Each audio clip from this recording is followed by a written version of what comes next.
Assalamualaikum warahmatullahi wabarakatuh. Dalam menghancurkan sebuah peradaban, hal yang paling jitu adalah menghapus sejarah sebuah peradaban itu sendiri dan diganti dengan sebuah sejarah palsu lain yang dibumbui dengan klinik dan mitos yang berlebihan. Itulah yang terjadi di era ini, sehingga kita terhipnotis dengan metode-metode kebohongan dan pembodohan. Hal ini cukup menghancurkan generasi terbaik yang pernah ada. Seperti kisah yang akan kita bahas ini, seorang pejuang yang dianggap mayat hidup yang tak memiliki akal dan rasa. Seorang yang bisa dikatakan salah satu pejuang yang mengubah sejarah dunia. Beliau adalah zombie dari Brazil yang kini masih menjadi polemik baik dari kemunculannya hingga kepercayaannya. Siapakah dia sebenarnya dan bagaimana sejarahnya? Berikut ulasannya.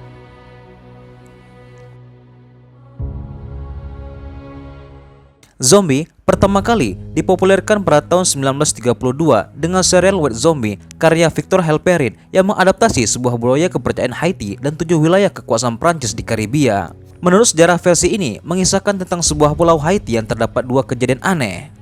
Salah satunya tentang hal mistik yang mereka sebut dengan dukun voodoo.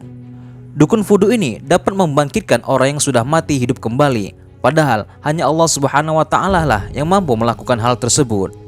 Kisah yang paling dikenal dan menjadikan nama zombie semakin meluas adalah kisah Clairvius Narcisse, seorang penduduk asal Haiti yang konon dijelaskan dalam riwayat hidupnya pernah dijadikan tumbal oleh saudaranya sendiri kepada dukun voodoo untuk dijadikan zombie.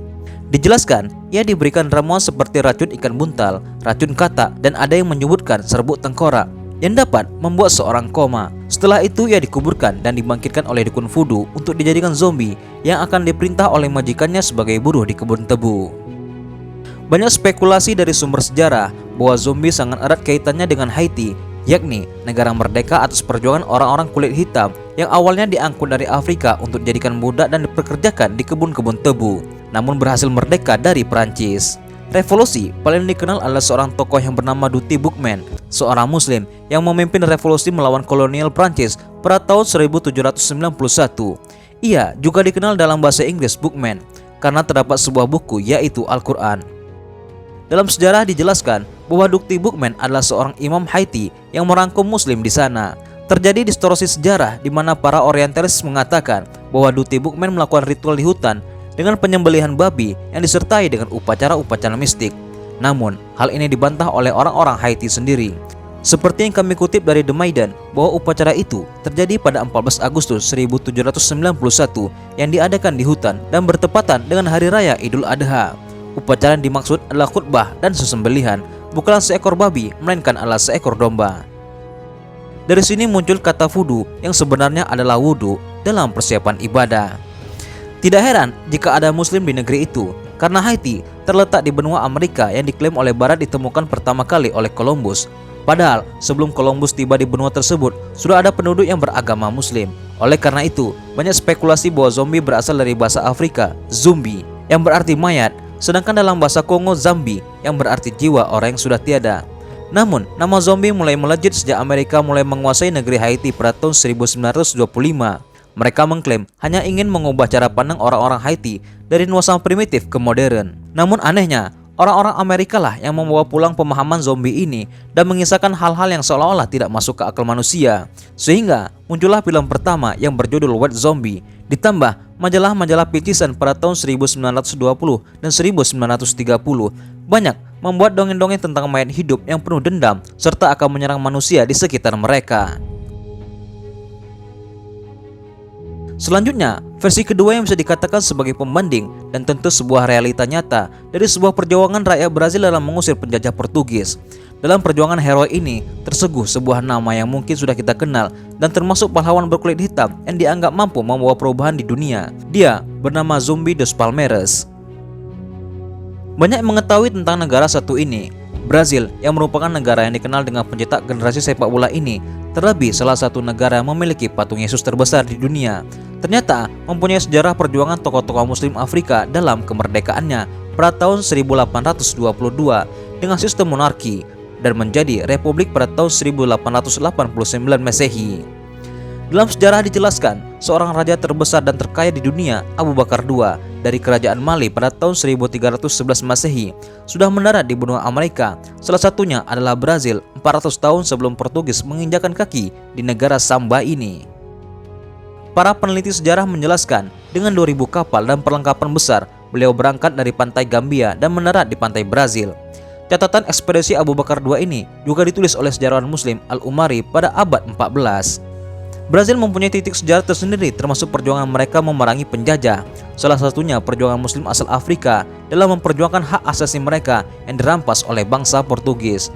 Menurut sejarawan John Gaypel, antara abad 16 sampai 19, lebih dari 5 juta orang Afrika diangkut ke Brazil untuk diperbudak, dipekerjakan di kebun tebu, dan dalam perkembangannya mereka bekerja di pertambangan emas. Pertanyaannya, kenapa harus Afrika? Tentu kita tahu bagaimana perkembangan wilayah Afrika, tepatnya pada Mansa Musa, di mana saat itu bisa dikatakan Afrika menjadi wilayah terkaya di dunia karena orang-orang wilayah tersebut sangat handal dalam mengolah emas. Dari perjuangan mereka inilah spirit dalam menghancurkan perbudakan di Brazil dapat direalisasikan. Sejarawan John Gipel mengeksplorasi bagaimana Muslim Afrika membantu membentuk negara terbesar di Amerika Selatan selama diaspora perdagangan budak yang dipaksakan. Oleh karena itu, masyarakat Brazil sangat erat dengan Afrika yang tentu saja ada unsur Muslim di dalamnya. Di antara perjuangan yang sangat dikenal adalah perjuangan seorang tokoh terkenal di Brazil bernama Zumbi, lahir pada tahun 1655 Masehi di Palmeiras.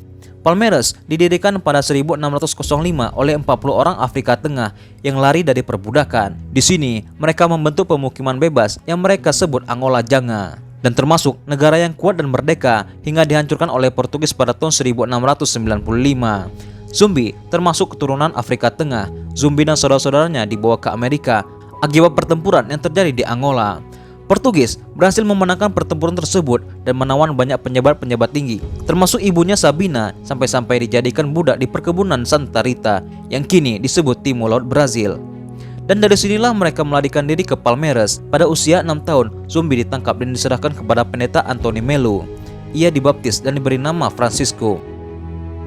Zumbi berhasil melarikan diri ke Palmeiras pada usia 15 tahun, tepatnya pada tahun 1670.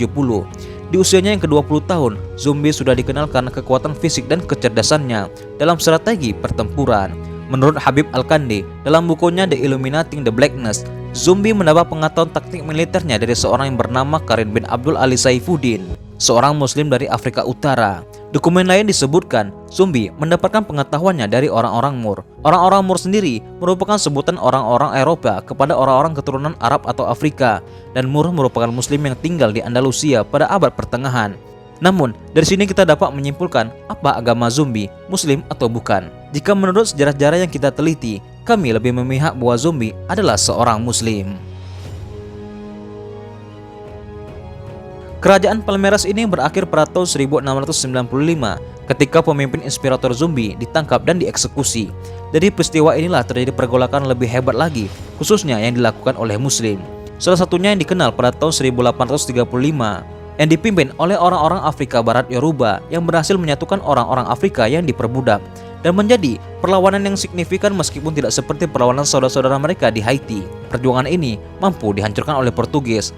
Namun, kesan yang ditinggalkan cukup membekas yang menjadikan ketakutan di hati orang-orang Eropa. Dan pada tahun 1888, perbudakan total dihapuskan. Inilah analisa dari sumber-sumber yang kami dapat tentang siapa Zumbi sebenarnya dan menghapus distorsi sejarah yang digaung-gaungkan.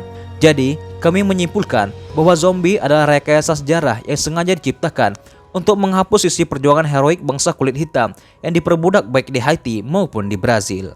Wallahu a'lam bishawab.